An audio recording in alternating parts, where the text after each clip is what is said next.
बहुत ज़रूरी है बाहर निकलना, तो मुंह नाक और पूरे कपड़े पहन के बाहर निकले। कोई दवाई के अपने साइड इफ़ेक्ट्स होते हैं, कोई बेनिफिट्स होते हैं। विंटर की आमद जब होती है तो हम देखते हैं कि हमारे जो चेस्ट इन्फेक्शंस हैं उनमें इजाफा हो जाता है। जो हमारे ऑलरेडी चेस्ट के मरीज़ जो होते हैं, जो एज़मा होते हैं, COPD होते हैं या क्रॉनिक ब्रोंकाइटिस में मुब्तला होते हैं, उनके सिम्टम्स में इजाफा होता है। तो ज़रूरत ये है कि जो ऑलरेडी एग्जिस्टिंग पेशेंट्स होते हैं हमारे, उनको अपना एनुअल चेकअप पहले कराना चाहिए before the onset of winter, ताकि उनके ट्रीटमेंट में थोड़ा सा रद्द-बदल हो जाए, ताकि वो विंटर में सेफ़ रहे। और जो प्रिकॉशनरी मेजर्स हैं वो डॉक्टर साहिबान उनको समझाएंगे।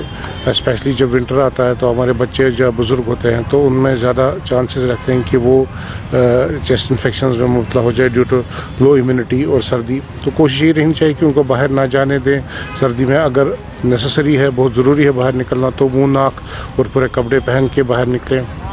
और बाकी भी जो हाई रिस्क पेशेंट्स होते हैं, वो जो हमारा इन्फ्लुएंजा वैक्सीन आता है before the onset of winter, वो लगाएं। वो भी अच्छी खासी सेफ्टी देता है अगेंस्ट कॉमन इन्फ्लुएंजा इन्फेक्शंस। तो अगर और सबसे ज़्यादा ज़रूरी ये है कि हम देखते हैं कि विंटर में हम अपना जो वाटर इंटेक जो है वो बहुत कम कर देते हैं। जो हमारी सर्दी या लो ह्यूमिडिटी की वजह से जो हमारा रेस्पिरेटरी ट्रैक्ट है, इम्यून सिस्टम वीकन हो जाता है। वो अगर हम फ्लूइड इंटेक हमारा एडिक्वेट रखें तो उससे हमारा जो वो रेस्पिरेटरी सिस्टम का इम्यून सिस्टम है वो बहाल रहेगा और हमें जो इन्फेक्शंस का ख़तरा है उससे भी काफ़ी मदद मिल सकती है। खांसी की दवाई पर जहाँ देखिए, हर कोई दवाई के अपने साइड इफ़ेक्ट्स होते हैं, हर कोई बेनिफिट्स होते हैं। तो ये एक डॉक्टर साहब आफ्टर एग्जामिनेशन ही एसरटेन कर सकता है कि किसी पेशेंट को किसी दवा की ज़रूरत है, ज़्यादा है, या उसके साइड इफ़ेक्ट ज़्यादा उसके लिए डेंजरस हैं।